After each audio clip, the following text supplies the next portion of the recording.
Hello, my name is Les Brown. This is Mamie Brown's baby boy, and I want to thank you so much for joining us. You know, at this particular time, I want you to, first of all, pat yourself on the back and take the time to thank yourself for becoming involved in a process for looking at your life.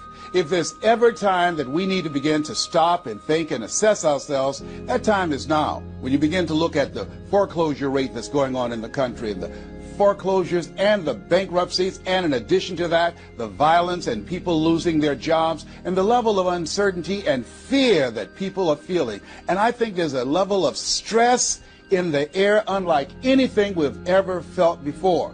And so just to take the time to think, to pause, and particularly not only looking at what's going on, but asking yourself the question, how's this affecting me?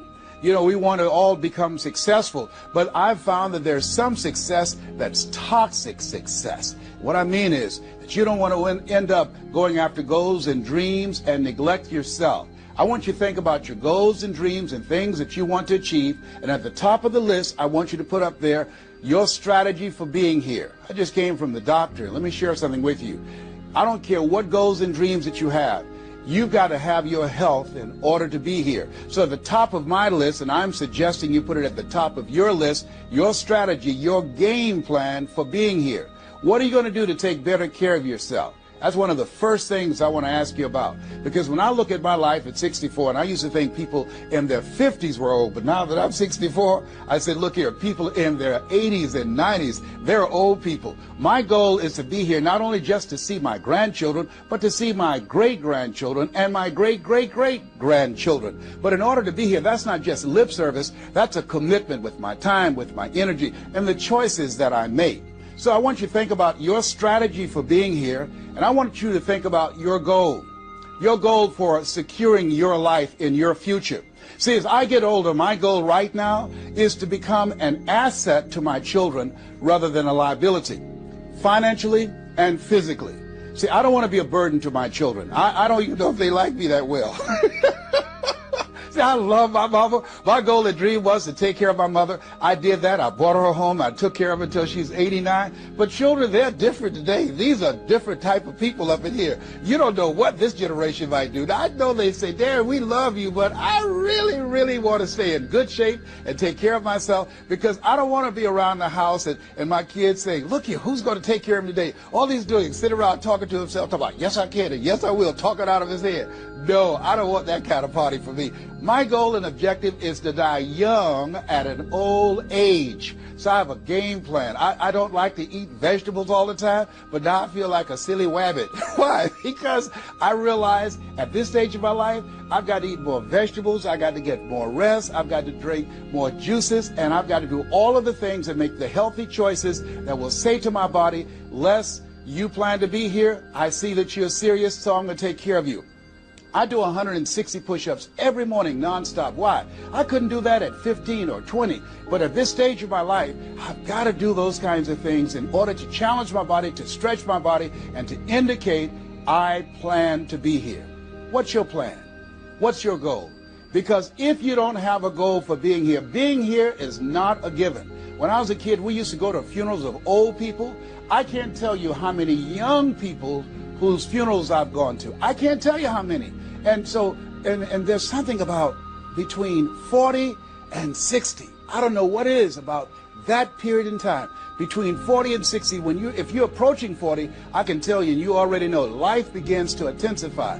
Things happen to you, and things happen to people you care about. Between 40 and 60, if you can make it through that period, you can take a deep breath, because most people don't make 60. Most people don't. And why? And I think it's because people just take it for granted that they're going to be here. So I want to share with you some goals and strategies as you think about your goals. I want you to visualize yourself having optimal health.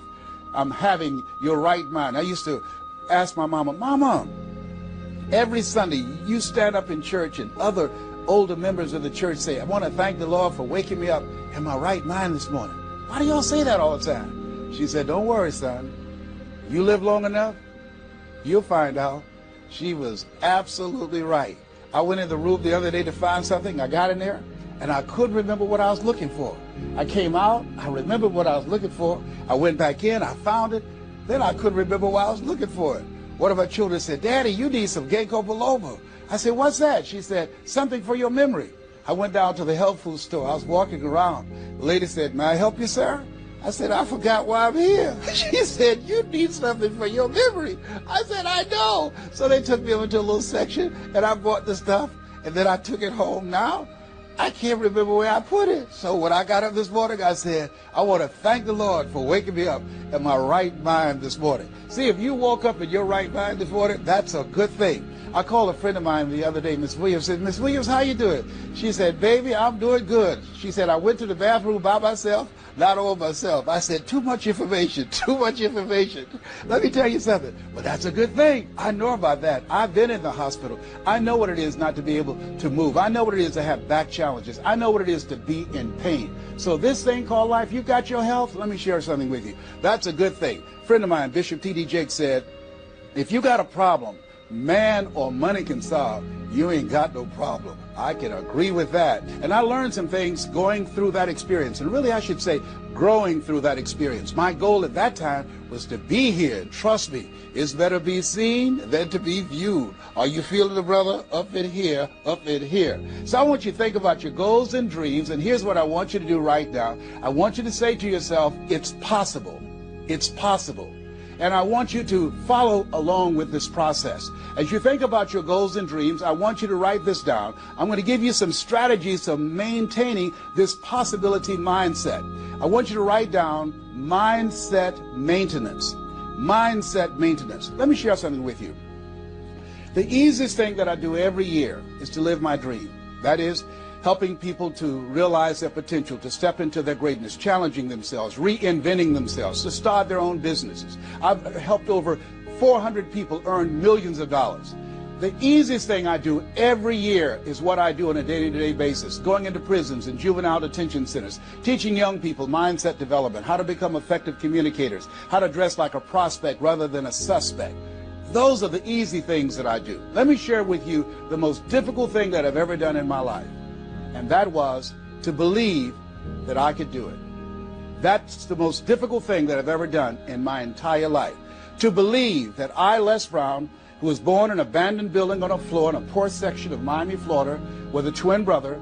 We were adopted. We were 6 weeks of age by Mrs. Mamie Brown, and I called myself Mrs. Mamie Brown's baby boy. All that I am and all that I ever hope to be, I owe to my mother. Saw a sign once that said, God took me out of my biological mother's womb and placed me in the heart of my adopted mother. To believe that I, Les Brown, who was labeled educable mental retarded, put back from the 5th grade to the 4th grade, failed again when I was in the 8th grade, to believe that I had the ability to live the life that I'm now living. No one could have told anybody who knew me, including myself, looking in on us when Mrs. Mamie Brown was raising us in a poor section of Miami, Florida called Liberty City in Overtown, that I would be who I am right now. I didn't even know that.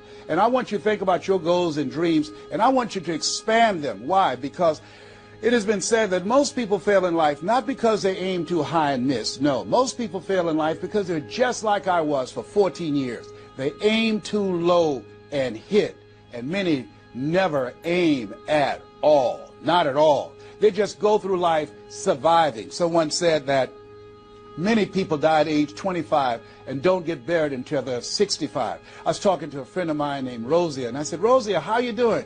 And she said, let me tell you something. Life is a mess. I said, girl, what are you talking about? She said, my life is a mess. She said, you know what? She said, I just was sitting up here thinking, I haven't lived. I haven't lived. She said, I've been working hard all my life, paying bills and taking care of my children, and my children are gone, and I've just been thinking, I haven't done anything. She said, when I die, I don't want when people view my body, I don't want them to say, oh, she had a funny expression on her face. I said, what do you mean by that? I don't want to have an expression that I'm mad.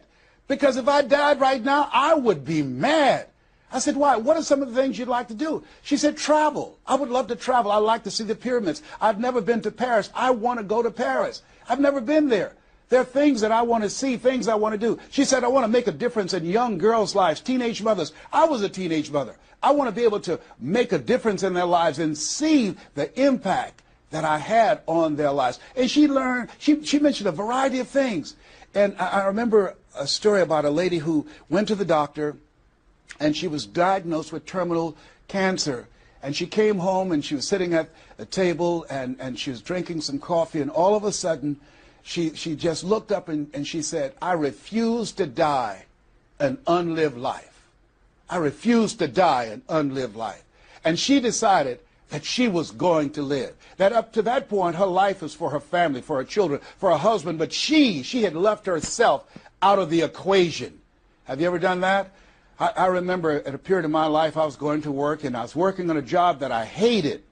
And at the same time, I was praying that I wouldn't get fired. I was praying that I wasn't laid off. I was miserable. Nobody was holding a gun to my head, but I showed up every day, and I used a flimsy excuse. Well, I got to pay the bills. I've got a car payment I have to pay. I have a family. I have children. I have a car note, and I have a mortgage note I have to pay.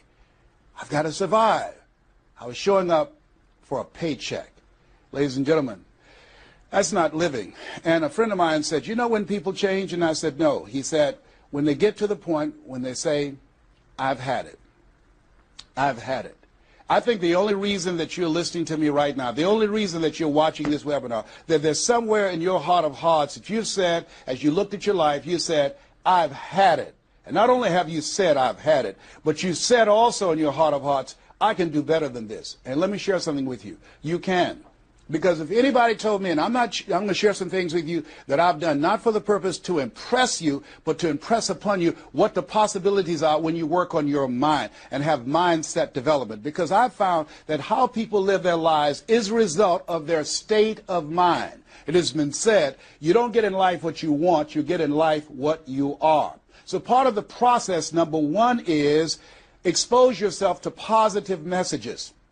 See, what I'm doing right now, I'm distracting the story that's going on in your head right now. How you live your life, how I live my life, how all of us live our lives is a result of the story we believe about ourselves. And most of us are born into stories. I was born into a story where we were poor, but we didn't know it. I didn't know we were poor until I got on a bus with my mother going to do domestic work on Miami Beach. And when we crossed the Venetian Causeway and I saw those big, beautiful hotels, and I was in the homes with my mother making up beds and cleaning, and we ate the food left over from the families that she cooked for. And we wore the hand-me-down clothes of the children that she kept. And I kept saying, "Mama, what is it, boy?" As we got ready to pack up to go back home and to Overtown and Liberty City and all the poverty and filth and the violence there, I was saying, "Why can't we stay here? Why can't we stay here?" She said, "Leslie, we can't." "Why?" "Because we can't." "Why, Mama? Why can't we?" She said, "It's just the way it is. Now shut up." And I kept saying to myself, why is that the way that it is? And I guess I was okay for Wesley and Margaret Ann and Leonard and Angelo and Sharon and Linda, but it wasn't okay for me. I was curious. I wanted to live like Mr. Sidursky lived. I wanted the big car that he had. I wanted that big home that he had. We lived in a 2-bedroom apartment. It was 7 of us, plus Mama. He had a big mansion, just 3 of them, 10,000 square feet. Said, "Mama, what is it, Leslie? One day, I want to buy you something just like this." My brothers and sisters, when we were on the bus going back, they were just engaged in playful things. I was thinking and dreaming. Mama didn't understand why I was thinking like that, because I'd been exposed to positive messages. I had to take care of Mr. Sidursky. I had to shine his shoes and clean his office. And every day when he was listening to motivational messages, I was hearing those things too. Earl Nightingale, we become what we think about. All of us are self-made, but only the successful will admit it. In order to be successful, you must be willing to do the things today others won't do in order to have the things tomorrow others won't have. Your mind is a machine. You must program yourself for success.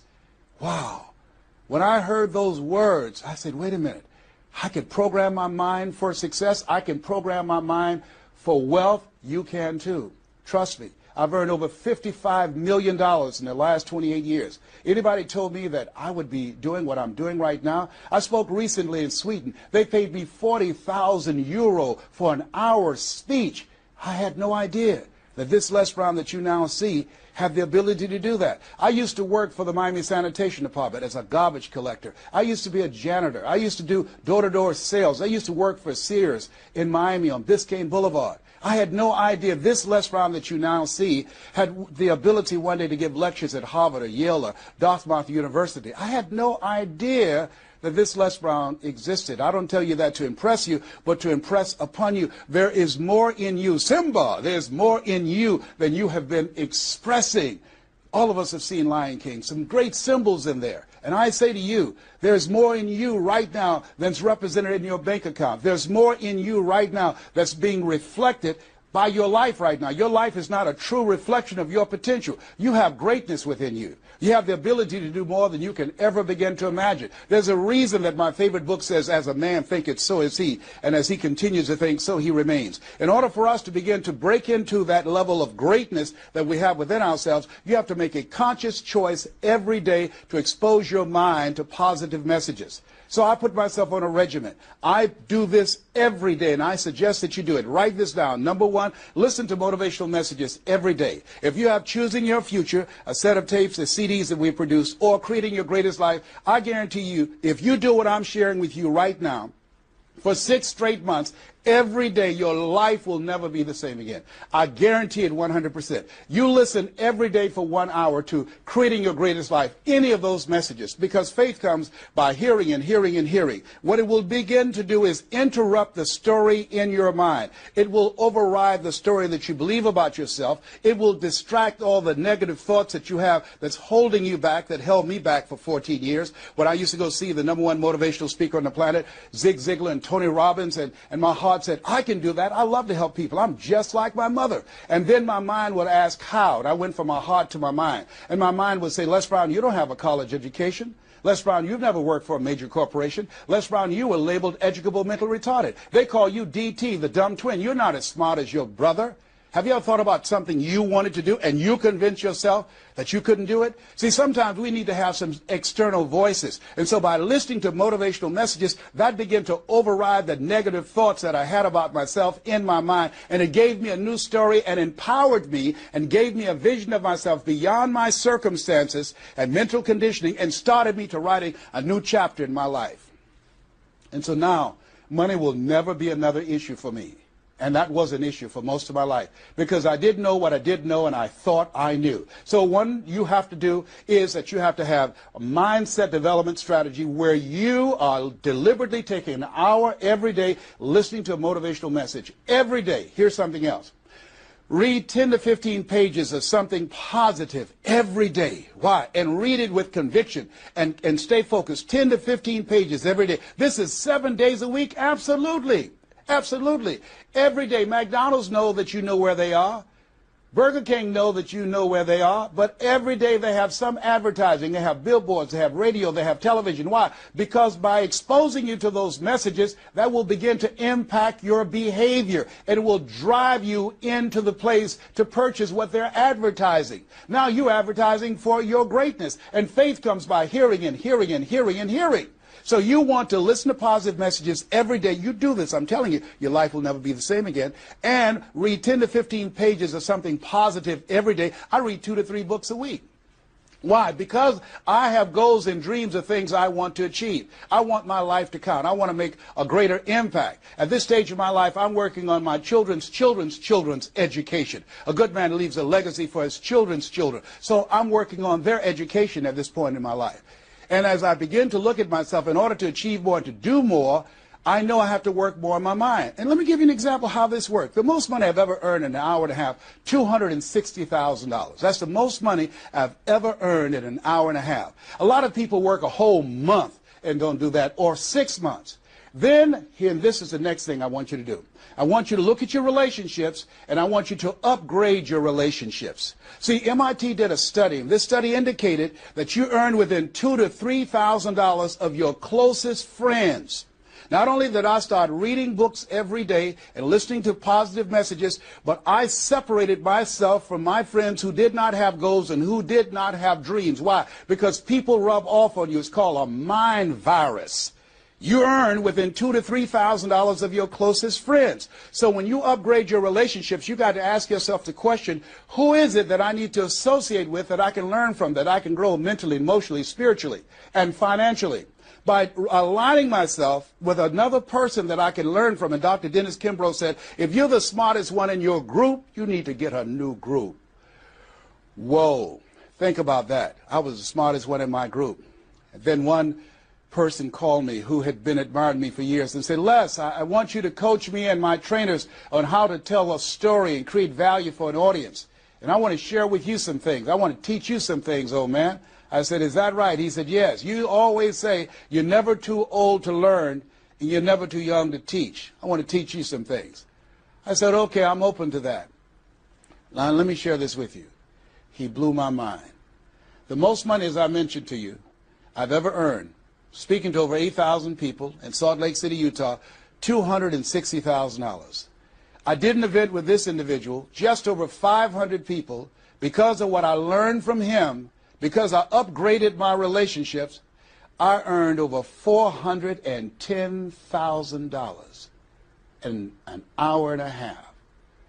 I was excited, but I was also depressed, because I've been speaking for 28 years. And I started thinking about all the money that I left on the table, all the hotels and plane rides, all of the audiences I spoke to, all of the money that I missed out on because I didn't know that I didn't know, and I thought I knew. I was a big fish in a small pond. I can't tell you, if you don't get anything else, you have to look at your relationships and you've got to ask yourself the question, what is this relationship doing to me? And I mean in every area of your life. When the doctor looked at me and said, you have cancer. Cancer is the most feared word in 7 different languages. One of the first things I had to do, I found out who had cancer at some point in time or was living with cancer and conquered it. I surrounded myself with people who had done what I wanted to do, who were winning at the game. See, it's very important, every area of your life. If you want to improve your health, start hanging around healthy people. They did a 30-year study and said that the reason that most people are obese, it's a mind virus. Listen to what they said. A mind virus is communicated mind to mind. That if you have a friend that's fat or you marry somebody that's obese, you have a 41% to up to 161% of becoming obese yourself. Even if they live in another state. Whoa, why? Because birds of a feather flock together. Never forget, a high school teacher, Mr. Leroy Washington, said, Mr. Brown, if you run around with 9 broke people, I guarantee you, you'll become number 10. Whoa. Think about that.